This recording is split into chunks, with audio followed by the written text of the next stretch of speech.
तथा ऐतिहासिक समझ। आज हम जानेंगे कि बच्चे का बचपन कैसा होता है और समाज में उसका क्या अवधारणा और संस्कृति तथा ऐतिहासिक इसकी समझ क्या है। बचपन की अवधारणा मीन्स होता है बच्चे का जन्म से, जब बच्चा जन्म हो जाता है उससे 6 वर्ष तक के काल को हम बचपन काल कहलाता है। बचपन में बच्चा एक कोरी स्लेट की भांति होता है।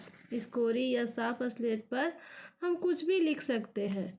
बचपन में बच्चे अनुकरण प्रिय होते हैं। अनुकरण मीन्स होता है कि किसी को देखकर सीखते हैं। जैसे बड़े भाई कोई बोल रहा है, जैसे पापा बोल रहे हैं हम जा रहे हैं, तो वो भी क्या कहता है कि हम भी जा रहे हैं। वो जैसा देखता है, जैसे सुनता है, वैसा ही करने के लिए प्रयस्त हो जाते हैं।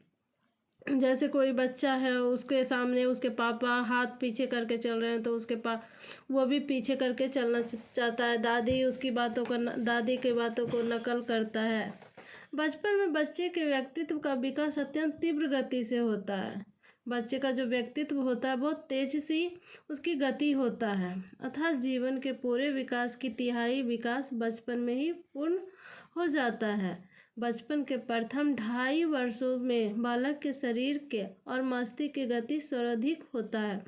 कहने का मतलब है कि बचपन में का जो काल होता है 2.5 वर्षों तक, उसका बालक का शरीर और मस्तिष्क का विकास सर्वाधिक होता है, मतलब ज़्यादा होता है। परंतु इस आयु में बालक अपने घर पर ही रहता है तथा जाने अनजाने घर की संस्कृति और पर्यावरण को आत्मसात करने लगता है। जैसा वो अपने आने जाने वाले को देखता है, वो घर की संस्कृति और पर्यावरण को वैसा ही समझने लगता है। बचपन के शेष 3 वर्ष हैं, अर्थात 6 वर्ष की आयु तक बालक हाथ पैरों के उपयोग में नवीन कौशल अर्जित करता है। वो आत्मनिर्भर बन जाता है। अतः बचपन के समय में बालक विभिन्न क्रियाकलापों में समन्वय स्थापित करता है। समन्वय मीन्स होता है कि वो जिस जगह रह